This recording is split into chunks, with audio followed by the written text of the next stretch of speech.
आज हम पढ़ेंगे महाराणा प्रताप का और अकबर के साथ होने वाला हल्दी घाटी का युद्ध। इससे पहले का हम पढ़ चुके हैं, ठीक है ना। हल्दी घाटी युद्ध में हमें ध्यान रखना है। सबसे पहले मैंने आपको बता चुकी हूँ मैं, हल्दी घाटी युद्ध की जो प्लानिंग हुई थी, ठीक है ना, वो कहाँ पर हुई थी? अजमेर दुर्ग में। कहाँ हुई थी? अजमेर दुर्ग में, जिसको मैगजीन का दुर्ग भी कहा जाता है। अकबर स्वयं आया यहाँ पर और उसने पूरी योजना बनाई और ये तय किया कि महाराणा प्रताप के खिलाफ जो सेना जाएगी उसका नेतृत्व कौन करेगा? मुगल सेना का नेतृत्व करेगा एक हिंदू। कौन था? मान सिंह। पहली बार ऐसा हुआ कि इतनी बड़ी मुगल सेना का नेतृत्व एक हिंदू राजपूत के हाथों सौंपा गया था। इससे काफी सारे मुगल जो थे वह नाराज भी हो गए थे, ठीक है ना। इसमें एकमात्र इतिहासकार जिसने आंखों देखा पूरा युद्ध का वर्णन किया है, बदायूनी। कौन था? मुगल अगर आपसे पूछे कि हल्दी घाटी युद्ध में उपस्थित मुगल इतिहासकार कौन था, तो वह था बदायूनी। कौन था? बदायूनी था। वो बताता है कि किस प्रकार वह खुद भी स्वयं भी युद्ध के प्रारंभ जिसमें योजना बनाई जा रही थी, तो उस समय मानसिंह को जिसमें नेतृत्व सौंपा तो वह भी नाराज था। लेकिन युद्ध के दौरान मानसिंह के द्वारा महाराणा प्रताप के खिलाफ जब युद्ध करते उसने देखा कि किस प्रकार एक राजपूत दूसरे राजपूत के खिलाफ बड़ी वीरता के साथ में, और वो भी मुगल पक्ष में रहते हुए मानसिंह जो है वह युद्ध कर रहा है, उससे वो प्रभावित हुआ और उसके बाद में वो मानसिंह से खुश हो गया था, ठीक है ना। अब यहाँ पर आपको ध्यान रखना, अजमेर दुर्ग में योजना बनाई गई। कब बनाई गई योजना? मार्च 1576 ईस्वी में। कब बनाई गई? मार्च 1576 ईस्वी में युद्ध की योजना बनाई गई। कहां पर? अजमेर दुर्ग में। ओके, अब यहां से सेना जो है वह रवाना होगी। कब होगी? अप्रैल में ही रवाना हो जाएगी, ठीक है ना। अप्रैल 1576 ईस्वी को मानसिंह के नेतृत्व में मुगल सेना, नेतृत्व मानसिंह, इसके साथ में काफी सारे मुगल साहसी वीर सैनिक भी रवाना होंगे और अपना पहला पड़ाव कहां डालेंगे? मांडलगढ़ में। कहां डालेंगे? मांडलगढ़ में डालेंगे। मांडलगढ़ अगर आपसे पूछे तो मांडलगढ़ है भीलवाड़ा डिस्ट्रिक्ट के अंदर। ओके, तो मुगल सेना का पहला पड़ाव कहां पर है? भीलवाड़ा मांडलगढ़ में। ओके, 2 महीने तक सेना यहां पर युद्ध की तैयारी में जुटी रहेगी। दूसरी तरफ महाराणा प्रताप भी अपनी युद्ध की तैयारी में जुटा हुआ है। 2 माह बाद यहां से सेना रवाना होगी जून 1576 ईस्वी में, और यहां से रवाना होकर कहां पहुंचेगी? खमनौर। कहां पहुंचेगी? खमनौर। खमनौर अगर आपसे पूछे तो खमनौर कहां पर है? राजसमंद डिस्ट्रिक्ट में। कहां पर है? राजसमंद डिस्ट्रिक्ट में है खमनौर। ये दिख रहा है आपको राजसमंद। तो यहां से रवाना होगी सेना और यहां पर आकर अपना पड़ाव डालेगी। दूसरी तरफ उदयपुर में है महाराणा प्रताप की सेना, ठीक है ना। महाराणा प्रताप का जो जगह है, यहाँ पर जैसे ही खमनौर से युद्ध सेना पहुंच जाएगी मुगल सेना, तो महाराणा प्रताप भी क्या करेगा? अपनी सेना के साथ में, तैयारी के साथ में रवाना होगा। कहां पर है उसकी सेना? गोगुंदा में। गोगुंदा कहां पर है? उदयपुर में। ओके, तो यहां पर नेतृत्व करता कौन है? महाराणा प्रताप। दोनों ने अपने अपनी सैनिकों के जो शिविर है वह वहां पर स्थापित कर दिए हैं। अब 18 जून 1576 ईस्वी में प्रातः काल सुबह ही, ठीक है ना, महाराणा प्रताप जो है वह सेना को आगे बढ़ाएगा। अब यहाँ पर क्या है? 18 जून से एक दिन पहले ही सेना का पड़ाव जो है वह दोनों तरफ से कहां? यहाँ युद्ध का प्रारंभ होगा।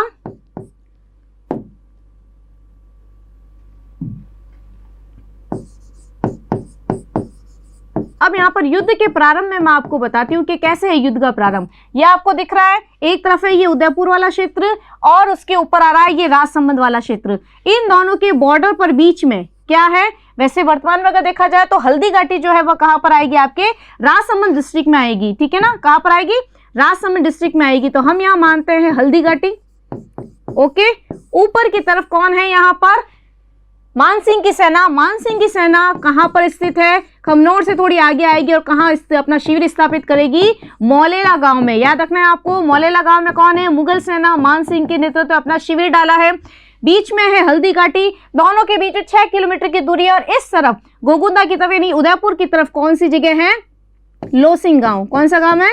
लोसिंग गांव। हल्दी घाटी से 6 किलोमीटर दूरी पर है लोसिंग गांव। यहां पर किसका शिविर है? महाराणा प्रताप की सेना का शिविर है, ठीक है ना। अब 18 जून 1576 ईस्वी को महाराणा प्रताप प्रातःकाल लौसिंग गांव से रवाना होगा और हल्दी घाटी के मैदान में आएगा। उधर से मानसिंह की सेना रवाना होगी और हल्दी घाटी के मैदान में उपस्थित हो जाएगी। दोनों सेनाओं के मध्य 18 जून 1576 ईस्वी को युद्ध प्रारंभ हो जाएगा। युद्ध के प्रारंभ में यहाँ पर सेना का जो विभाजन किया गया था वह अलग अलग विभाजन किया गया था। कैसे? मुगलों का नेतृत्व में क्या था? मुगलों में दो पार्ट रखे गए, एक भाग था सेना का चंदावल भाग और एक था सेना का हरावल भाग। ठीक है ना, हरावल भाग का मतलब है अग्रभाग, चंदावल का मतलब है पीछे का भाग। हरावल जो आगे का भाग था, इसमें मुगल सेना का जो नेतृत्व करता था वह नेतृत्व करने वाला था सैयद हाशिम। कौन था? सैयद हाशिम जो था वह नेतृत्व करने वाला था। और चंदावल यानी पीछे के भाग का नेतृत्व यहां पर किया माधो सिंह कच्छावा ने। ये यहां मैं लिख देती हूं, माधो सिंह कछवाहा। ओके, महाराणा प्रताप की सेना ने भी दो भाग किए। इसका जो आगे का भाग था, अग्र भाग था, उसका नेतृत्व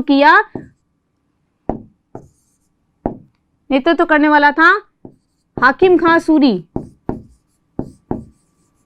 ठीक है ना, हिंदू जनता है, यहाँ पर हिंदू सेना है और यहाँ पर नेतृत्व कर रहा है एक मुस्लिम हाकिम खां सूरी। और दूसरा हिस्सा जो है वो महाराणा प्रताप ने स्वयं ने उसको अपना नेतृत्व दिया। अब युद्ध के प्रारंभ में क्या होगा? महाराणा प्रताप किसे भेजेगा? अपने हाथी को, यानी हाथी से युद्ध का प्रारंभ होगा। महाराणा प्रताप का हाथी कौन है? लूणा। ठीक है ना, ये तो है महाराणा प्रताप का हाथी। ओके, दूसरी तरफ सेना का जो नेतृत्व कर रहा है मानसिंह की तरफ से, तो उसकी तरफ से कौन सा हाथी है? गजमुख या गजमुक्ता।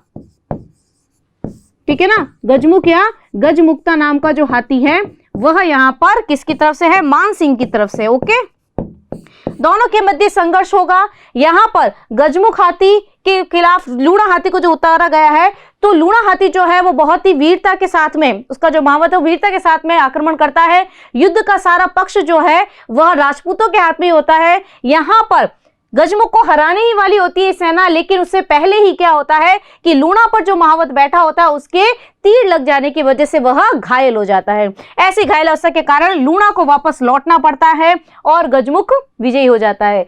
लेकिन जैसे ही लूणा पराजित होकर वापस उसको युद्ध के मैदान से निकाला जाता है, महाराणा प्रताप अपना एक खास हाथी, उसका प्रिय हाथी उतारता है जिसका नाम है राम प्रसाद। कौन सा हाथी है? राम प्रसाद। ठीक है ना, जो कि वीरता के साथ में युद्ध लड़ता है। यहां पर आपको ध्यान रखना है कि युद्ध के अंत तक राम प्रसाद नाम जो हाथी है वह किसके पास चला जाएगा? मुगल लोग जो उसको चुरा लेंगे, क्योंकि बहुत ही तीव्र गति वाला और युद्ध में निपुण हाथी है ये। ठीक है ना, इसलिए अकबर की सेना के द्वारा इसको चुरा लिया जाएगा और बाद में अकबर के द्वारा इसका नाम क्या रख दिया जाएगा? पीर प्रसाद।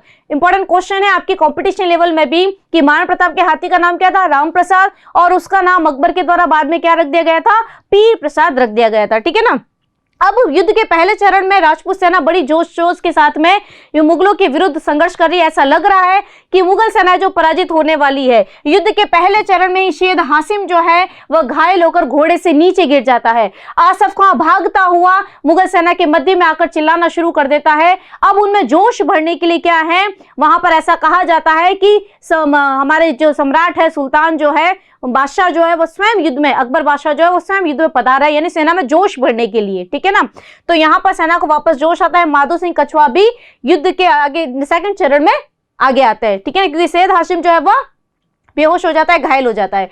अब दूसरी तरफ क्या है, महाराणा प्रताप और मानसिंह स्वयं युद्ध के क्षेत्र में आते हैं। तो आपको ध्यान रखना है कि मानसिंह किस पर रहेगा? मानसिंह युद्ध के दौरान रहेगा एक हाथी पर। उस हाथी का नाम है मर्दाना। मानसिंह के हाथी का नाम क्या है? मर्दाना। दूसरा आपको याद रखना है, महाराणा प्रताप जो है वह कहां रहेगा? अपने घोड़े पर, और घोड़े का नाम क्या है? चेतक। दोनों के मध्य संघर्ष होगा। महाराणा प्रताप जो है वह चेतक के आगे के दोनों पैरों को किसके ऊपर? हाथी मर्दाना के मस्तक के ऊपर टिका देंगे और मानसिंह के ऊपर वार करेंगे, भाले से वार करेंगे। लेकिन मानसिंह जो है वह महावत के होते से नीचे झुक जाता है और उसका महावत है जो वह घायल हो जाता है। लेकिन जो पैर घोड़े के, चेतक के पैर जो हाथी पर, मर्दाना के हाथी पर रखे थे, उसके मर्दाना के सूंड पर क्या है, 2 तीखी तलवारें लगी हुई थी, जिसकी वजह से चेतक का पैर कट जाता है और वो बुरी तरह से घायल हो जाता है। ऐसे में महाराणा प्रताप को संकट में देखते हुए उसकी सेना के सारे व्यक्ति ये कहते हैं कि आपको युद्ध पहाड़ों की तरफ मोड़ लेना चाहिए। तो महाराणा प्रताप क्या है, अपने चेतक के साथ में घायल अवस्था में है चेतक, उस अवस्था में वह पहाड़ियों की तरफ युद्ध को मोड़ लेता है, ठीक है ना। और दूसरी तरफ महाराणा प्रताप का कि भाई यहां पर जो सेना उनमें हड़कंप न मचे, इसके लिए महाराणा प्रताप का जो मुकुट है, जो राज चिन्ह है, वह कौन पहन के बैठता है, झाला मन्ना। कौन बैठेगा, झाला मन्ना जो है वह इसका राज मुकुट पहनेगा।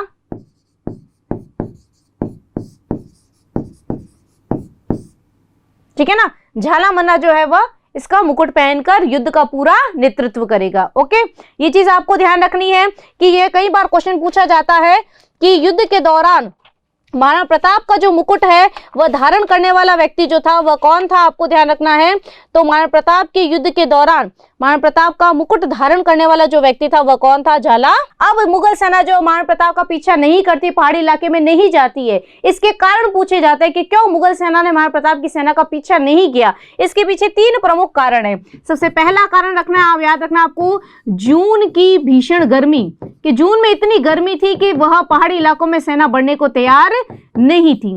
दूसरा कारण ये माना जाता है सेना में थकान, कि आपको ध्यान होगा कि सेना जो है वह अप्रैल में ही पूरा डेरा डालकर बैठी थी, तो ऐसे में सेना पूरी तरह से युद्ध के दौरान थक चुकी थी कि वह आगे बढ़ना नहीं चाहती थी। और तीसरा कारण यह है कि पहाड़ी इलाकों से परिचित न होना, पहाड़ियों की घाटी से परिचित न होना,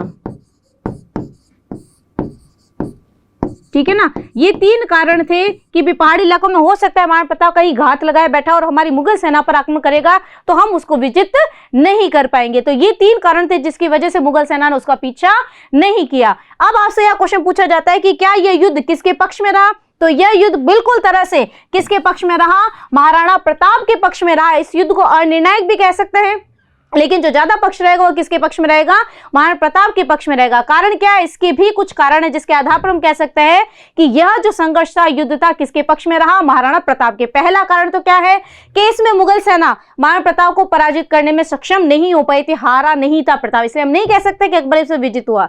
दूसरा कारण हम ये कह सकते हैं कि महाराणा प्रताप को बंदी बनाने में भी सफल नहीं हुई थी मुगल सेना। तीसरा कारण कि महाराणा प्रताप ने यहाँ पर ऐसे भी नहीं कि मुगलों की अधीनता स्वीकार कर ली और युद्ध समाप्त हो गया, संधि के लिए तैयार हो गए, तो तीनों ही चीजें नहीं थी। इसलिए हम ये कह सकते हैं कि 18 जून 1576 को लड़ा जाने वाला हल्दी घाटी का युद्ध जो था वह किसके पक्ष में रहा, महाराणा प्रताप के पक्ष में रहा। ठीक है, एक चीज आपको और ध्यान रखनी है, हल्दी घाटी अगर पूछा जाए तो कहां पर है, राज संबंध में हल्दी घाटी, ध्यान रखना है आपको, ठीक है ना। तो यहां पर हल्दी घाटी का युद्ध हमारा कंप्लीट होता है। नेक्स्ट अपन पढ़ते हैं शाहबाज खान के अभियान। अब मेन चीज आपको ध्यान रखनी है कि हल्दी घाटी युद्ध के बाद भी अकबर ने महाराणा प्रताप के खिलाफ युद्ध अभियान भेजे थे, ठीक है ना। तो इसमें शाहबाज खान के द्वारा 3 अभियान भेजे गए, आपको ध्यान रखना है। कितने अभियान, 3 बार अभियान भेजे गए, ठीक है ना। 3 बार अभियान भेजे गए, किसके नेतृत्व में, शाहबाज खान के नेतृत्व में। पहला आपका भेजा जाएगा 1577 ईस्वी में। कब, 1577 ईस्वी में। कहां पर, ऐसा कहा जाता है कि कुंभलगढ़ के भेजा जाता है, कुंभलगढ़ दुर्ग पर घेर लिया जाता है और शाहबाज खान के द्वारा उस पर अधिकार कर लिया जाता है, ठीक है ना। दूसरी बार भेजा जाएगा 1578 ईस्वी में, दूसरा अभियान भेजा जाएगा, ठीक है। और तीसरी बार भेजा जाएगा 1579 ईस्वी में, ठीक है। लेकिन कुछ समय बाद ही कुंभलगढ़ पर पुनः कौन अधिकार कर लेगा, महाराणा प्रताप जो है वह पुनः अधिकार कर लेगा। इसलिए ये जो तीनों अभियान थे, ये तीनों अभियान क्या रहे, असफल रहे। तीनों अभियान क्या रहेंगे, असफल रहे। अकबर इससे बहुत ही नाराज हो जाएगा, उसको बहुत ही गुस्सा आएगा कि भाई इस बार भी महाराणा प्रताप को वह शामिल नहीं कर पाया था। ओके, इसके बाद में एक अभियान आपको और याद रखना है, ये अंतिम अभियान है, इससे पहले एक अभियान आपको ध्यान रखना है 1582 ईस्वी का, मोस्ट इंपोर्टेंट। 1582 ईस्वी में क्या होगा, दिवेर का युद्ध। क्या होगा, दिवेर का युद्ध, जिसको कर्नल टॉड ने मेवाड़ का मैराथन कहा है दिवेर को, ठीक है ना। दिवेर का युद्ध होगा 1582 ईस्वी में। इसमें अकबर की तरफ से लड़कर आने वाला व्यक्ति कौन है? अब्दुल रहीम खान खाना, ठीक है ना। नाम सुना है, रहीमदास जी जो है ना वही है अब्दुल रहीम खान खाना, आपको ध्यान होना चाहिए, ठीक है ना। तो अब्दुल रहीम खान खाना जो है वह अकबर की तरफ से आएगा, और दूसरी तरफ कौन है? महाराणा प्रताप और उसका पुत्र अमर सिंह। महाराणा प्रताप और इसका पुत्र कौन है? अमर सिंह। यहां पर क्या है कि महाराणा प्रताप जो है उन 3 शाहबाज खान के 3 अभियानों के बाद में दिवेर पर आक्रमण करेगा। कारण क्या है? दिवेर जो इस समय क्या बना हुआ है? मुगल थाना बना हुआ है, मुगल चौकी बना हुआ है। तो इस मुगल चौकी पर वह पुनः अपना अधिकार स्थापित करना चाहता है। कौन? महाराणा प्रताप, ठीक है। दिवेर अगर आपसे पूछा जाए तो कहां पर है? राजसमंद डिस्ट्रिक्ट में, ओके, ये भी ध्यान रखना है।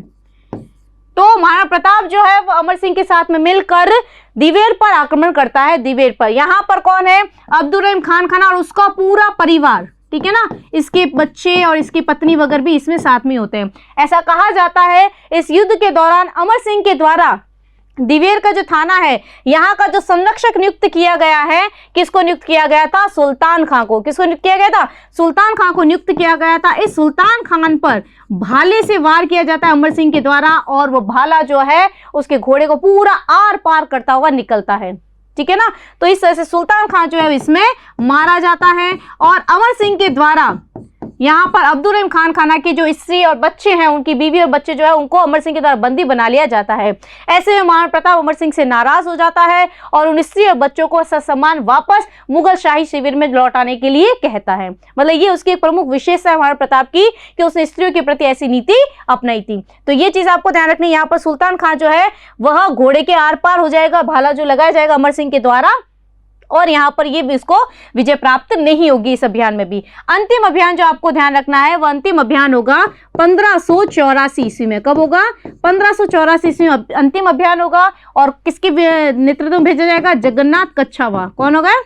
जगन्नाथ कच्छावा, आमेर के राजा भारमल का पुत्र है, ठीक है ना। और दूसरी तरफ आ जाएगा राजपूतों की सेना, ठीक है ना, महाराणा प्रताप की सेना। लेकिन इस अभियान में भी किसकी विजय होगी? महाराणा प्रताप की विजय होगी। जगन्नाथ कच्छावा कुछ नहीं कर पाएगा। और अंतिम अभियान इसलिए कहा गया क्योंकि इसके बाद में अकबर को यह पता चल गया कि अब महाराणा प्रताप को अपने अधीन करना उचित नहीं है, या पॉसिबल ही नहीं है, संभव नहीं है। इसलिए वह अपने दूसरे क्षेत्रों की तरफ, अभियान की तरफ ध्यान देना शुरू कर देता है और इसके खिलाफ अभियान भेजना बंद कर देता है। ओके, नेक्स्ट चीज जो आपको ध्यान रखनी है वो है विद्वानों के संरक्षक के रूप में प्रताप। विद्वानों के संरक्षक के रूप में प्रताप में आपको ध्यान रखना है कि 1585 ईस्वी में, जब युद्ध अभियान 1584 में लास्ट में जगह है, 1585 ईस्वी में महाराणा प्रताप जो है वो अपनी स्थायी राजधानी स्थापित करता है। क्या करता है? स्थायी राजधानी स्थापित करता है, और उसकी स्थायी राजधानी का नाम क्या था? चावंड। याद रखोगे आप? चावंड। और चावंड में जो है वह काफी सारे कार्य करता है, या काफी सारे मंदिर और महलों का निर्माण करवाता है।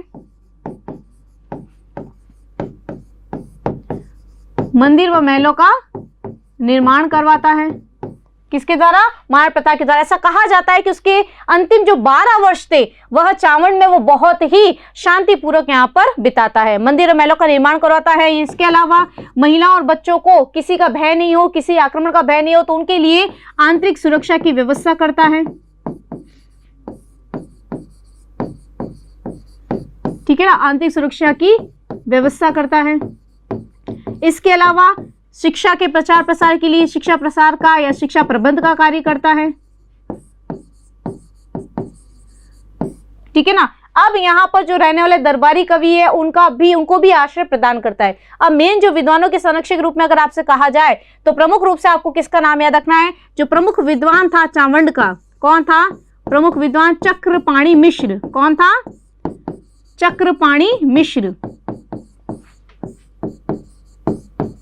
चक्रपाणि मिश्र के द्वारा 3 ग्रंथ लिखे गए। कितने ग्रंथ? 3 ग्रंथ। और कौन सी भाषा में? संस्कृत भाषा में लिखे गए संस्कृत ग्रंथ, ठीक है ना। अभी आपको 3 ग्रंथ जो है ये आपको याद रखना है कि चक्रपाणि मिश्र के द्वारा कौन से 3 ग्रंथ लिखे गए। तो सबसे पहला ग्रंथ आपको याद रखना है राज्याभिषेक पद्धति।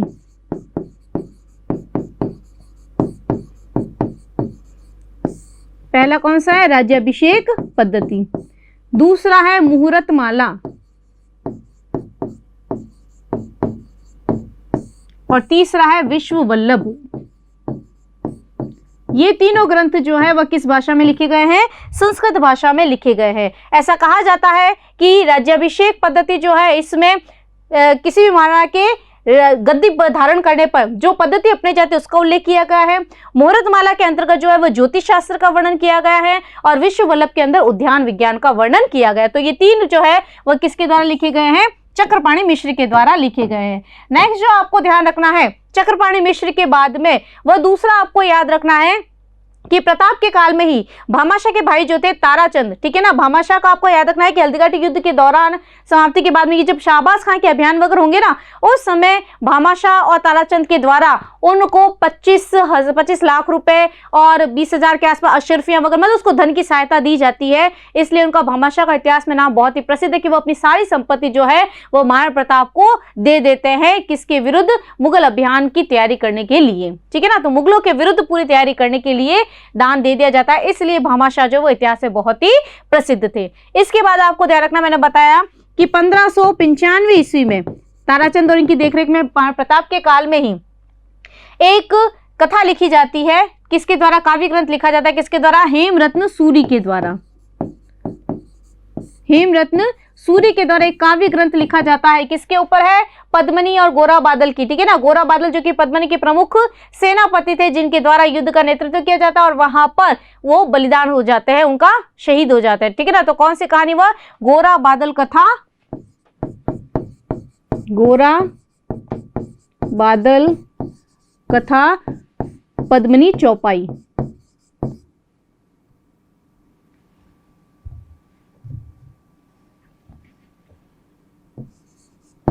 पद्मिनी चौपाई ये काव्य ग्रंथ भी महाराणा प्रताप के काल में ही लिखा गया था। इसके बाद जो मेन चीज याद रखनी है कि चावंड का प्रमुख चित्रकार कौन था? तो चावंड का प्रमुख चित्रकार था निसारदी। कौन था? निसारदी। निसारदी जो था वह चावंड का प्रमुख चित्रकार था। तो ये चीज आपको ध्यान रखनी है। इसके अलावा दो चारण कवि भी उसके काल में थे। दो चारण कवि कौन थे?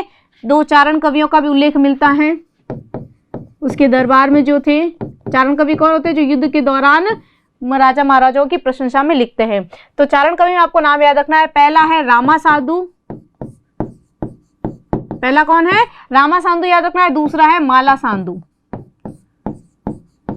ठीक है ना। इस प्रकार कि उसने जो अंतिम 12 वर्ष जो निकाले शांति काल में, उस समय उसने चावंड में ये सारी महत्वपूर्ण चीजें की थी, विद्वानों को संरक्षण प्रदान किया था। नेक्स्ट अपन जो पढ़ते हैं लास्ट हमारा महाराणा प्रताप की चारित्रिक विशेषताएं। इससे पहले मैं आपको बता दूं, चारित्रिक विशेषताओं से पहले हम पढ़ते हैं उसकी मृत्यु। महाराणा प्रताप की मृत्यु जो हुई वह कब हुई थी? 57 वर्ष की आयु में। कब हुई थी? 57 वर्ष की आयु में। अपन ने पढ़ा था 1540 में उनका जन्म हुआ था। 1540 ईस्वी में उनका जन्म हुआ था, ठीक है ना। और 57 वर्ष अगर अपन काउंट करते हैं तो कितना हो जाएगा? 1597। कब हो जाएगा? 1597। 19 जनवरी 97 ईस्वी उनकी मृत्यु हो जाएगी। क्या होता है मृत्यु का कारण? ऐसा कहा जाता है कि धनुष पर प्रत्यंचा चढ़ाते हुए उनकी मृत्यु हो जाती है। घायल हो जाते हैं, उसके बाद उनकी मृत्यु हो जाती है। धनुष पर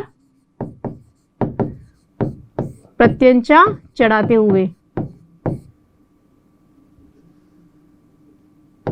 प्रत्यंचा चढ़ाते हुए, ठीक है ना। अब उनकी विशेषताएं अगर हम देखें तो अभी हमने देखी सारी विशेषता आपको पता चल जाएगी उसी के दौरान पर। सबसे पहली जो उनकी विशेषता थी कि निहत्थे पर वार नहीं करते थे। निहत्थे पर वार न करना, ये उनकी पहली चारित्रिक विशेषता थी। वह हमेशा अपने पास में 2 तलवार रखते थे, एक शत्रु को देने के लिए और एक स्वयं अपने पास में। जिसके पास शस्त्र नहीं होता वे इस पर आक्रमण नहीं करते थे, ठीक है ना। तो इसलिए नियते पर वार न करना उनके चरित्र की प्रमुख विशेषता थी। दूसरी विशेषता थी सामाजिक समरसता। सामाजिक समरसता का मतलब क्या है कि उनकी सेना में केवल राजपूत सैनिक ही नहीं थे, भील सैनिकों का भी उनके सैनिक में बहुत बड़ी संख्या थी और उनके साथ भी किसी प्रकार का भेदभावपूर्ण व्यवहार उनके साथ नहीं किया जाता था। जिस प्रकार राजपूत सैनिकों के साथ व्यवहार था, वैसा ही भील सैनिकों के साथ व्यवहार किया जाता था, जो एक सामाजिक समानता के आधार पर हम कह सकते हैं कि उनके प्रति बहुत ही अच्छी नीति अपनाई गई थी, भीलों के प्रति भी। ठीक है ना।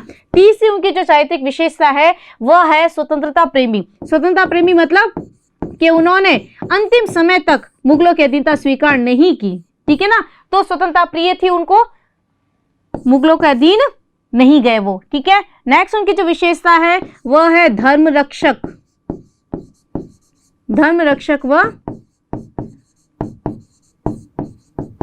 राजचिन्ह का सम्मान, कि भाई उन्होंने कभी भी अपने घोड़ों पर मुगलों का दाग लगने नहीं दिया। ठीक है ना। धर्म को बचाने वाले थे। मेवाड़ की प्राण प्रतिष्ठा के लिए उन्होंने ये प्रण ले लिया था कि वह जब तक मुगलों से संघर्ष करते रहेंगे या मेवाड़ का कुछ हिस्सा जो उनके अधीन आ गया, मुगलों के अधीन, उसको स्वतंत्र नहीं करवाएंगे, तब तक वह पंच धातु में खाना नहीं खाएंगे, पलंग पर शैया पर निवास नहीं करेंगे। तो ये सारा क्या था, अपने राज चिन्ह का, मेवाड़ की प्रतिष्ठा को प्राप्त करने का उनका ये प्रयास था। नेक्स्ट उनकी विशेषता है प्रेरणा पुरुष थे। प्रेरणा पुरुष आज भी काफी सारे युवाओं को, सैनिकों को, क्रांतिकारियों में, बाद में आने वाले जो भी शिवाजी शासक थे, पेशवा वगैरह थे, उन सब के लिए प्रेरणा का स्रोत कौन थे? महाराणा प्रताप। अगली जो उनकी विशेषता आती है वह है स्त्रियों के प्रति सम्मान की भावना। शील स्त्री सम्मान कह सकते हैं हम। शील स्त्री सम्मान, जैसा कि मैंने आपको बताया था दिवेर युद्ध के दौरान कि जब अब्दुल रहीम खान खाना की पत्नी को बंदी बना लिया गया था अमर सिंह के द्वारा, तब महाराणा प्रताप नाराज हो गए थे और उन स्त्रियों को ससम्मान वापस शाही शिविर में लौटाने के लिए कहा गया। तो ये उनकी प्रमुख विशेषताएं थी, जिसकी वजह से आज इतिहास में महाराणा प्रताप को याद किया जाता है, उनकी वीरता के कारण, उनके साहस के कारण, अंतिम समय तक मुगलों की अधीनता स्वीकार न करने के कारण। तो आज का हमारा टॉपिक जो है, महाराणा प्रताप का टॉपिक कंप्लीट होता है। नेक्स्ट क्लास में हम नए टॉपिक के साथ फिर मिलेंगे, तब तक के लिए थैंक यू। सब्सक्राइब करें हमारा apex classes edutech YouTube channel, साथ ही बेल आइकन को क्लिक करना बिल्कुल ना भूलें, ताकि आगे आने वाले सभी यूट्यूब वीडियोस की अपडेटेड नोटिफिकेशंस सबसे पहले आपको मिले। Apex classes edutech, subscribe now.